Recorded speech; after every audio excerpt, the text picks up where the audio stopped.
అవనిలో గల యాత్రలన్నీ చేయగవచ్చు, ముఖ్యమౌ నదులందు మునుగవచ్చు.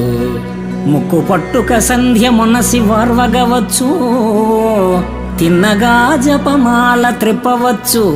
వేదాలకర్ధంబు విరిచి చెప్పగవచ్చు, శ్రేష్ఠ క్రతువులెల్ల చేయవచ్చు.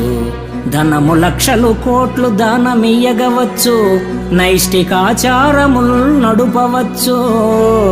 చిత్తమన్య స్థలంబున చేరకుండా నీ పదాంబోజములయందు నిలుపగలమా?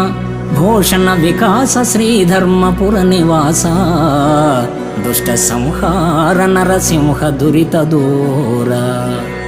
అవనిలో యాత్రలన్నీ చేయవచ్చు, ముఖ్య నదీ నదాలలో మునగవచ్చు, జపమాల త్రిప్పవచ్చు, వేదాలకు అర్ధ వ్యాఖ్యానాలు చేయవచ్చు, యజ్ఞయాగాలు సల్పవచ్చు.